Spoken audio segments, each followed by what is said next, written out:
엎치락 뒤치락했던 지소미아가 결국 연장으로 결정됐지만 앞으로 갈 길은 멉니다. 정치부 주진희 기자와 함께 더 얘기 나눠보도록 하겠습니다. 어서 오십시오. 사실 분명 어제까지만 하더라도 지소미아 종료로 굳어지는 분위기 아니었습니까? 이렇게 갑자기 바뀐 건 미국 때문이겠죠. 네, 사실 그것이 가장 결정적이었던 것으로 보입니다. 일본 입장에서는 지소미아와 수출 규제는 전혀 관계가 없다는 강경한 입장이었고, 한국 입장에서는 안보상의 이유로 수출 규제를 당하는데 일본에 군사 정보를 줘야 하냐라는 입장에서 지소미아 종료를 선언했었기 때문입니다. 하지만 미국 입장에서는 함께 북중러를 견제해야 할 동북아 동맹국들이 갈등을 일삼고 공조를 깨는 것을 두고 볼 수 없었던 것으로 보입니다. 네. 앞서 기사에서도 보셨지만 에스퍼 장관도 방한에서 지소미아 종료로 득을 보는 것은 중국, 북한, 러시아뿐이라고 언급하기도 했었습니다. 예, 일본은 수출 품목 개별 심사를 유지한다고 했고, 우리는 언제든지 지소미아를 다시 종료할 수 있다고 했고, 그러면은 바뀐 게 없는 겁니다. 어떻게 보면 미봉책이라고 할 수 있는 거예요. 네, 사실 그렇습니다. 일단 미국이 제안한 것으로 알려진 동시 동결안, 즉 한국은 지소미아 종료를 잠시 멈추고 일본은 수출 규제를 잠시 멈추는 이 안을 받아들인 겁니다. 조금 더 협상할 시간을 벌겠다는 건데 그런 의미에서는 미봉책이 맞습니다. 네. 때문에 일본이 애초에 수출 규제를 시작했던 이유인 강제징용 배상 문제가 해결되지 않는다면 수출 규제를 다시 시작할 수 있는 겁니다. 아직 열린 상황인 거죠. 네. 마찬가지로 우리 정부도 한국을 화이트리스트로 완전히 복귀시켜야 지소미아에 완전히 복귀하겠다는 입장인 만큼 지소미아 종료 가능성도 아직은 열려 있습니다.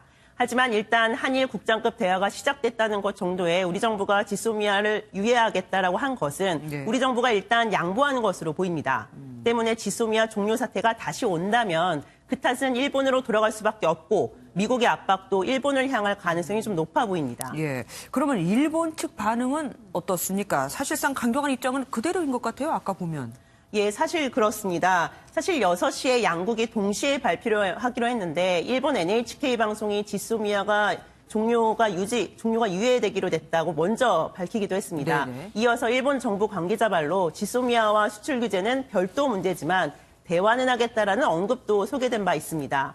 아무래도 아베 총리가 최근 스캔들로 지지율이 많이 떨어졌는데 네. 여기서 한국에 대한 강경한 입장을 계속 유지해서 수출 규제에 대한 지지율이 높으니까 지지율 회복을 꾀하겠다라는 이제 심사로 보입니다. 네. 그러면서도 한일 정부가 무역 관리에 대한 협의를 시작하기로 했다고 덧붙여서 사실상 물밑 협의가 계속 있었음을 애둘러 인정하기도 했습니다. 일본도 미국 눈치를 안 볼 수는 없을 테니까요.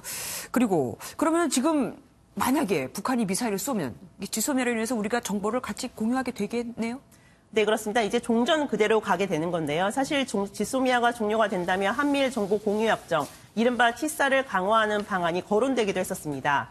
결과적으로는 이제 새로운 방식이 아니라 지소미아를 유지하기로 한 만큼 앞으로 한일 군 당국이 필요시 지소미아를 이제 계속 가동하게 됩니다. 네. 한일 군 당국은 수출 규제가 있었음에도 불구하고 그동안 지소미아가 유지됐기 때문에 북한 미사일 도발이 있었을 경우 정보 공유를 해왔습니다.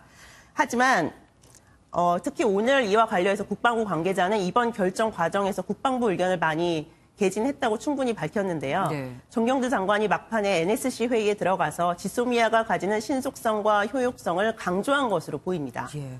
들으면 들을수록 아직 끝난 거는 아닙니다. 그야말로 말 그대로 그냥 유예인 거죠. 오늘 여기까지 듣겠습니다. 감사합니다.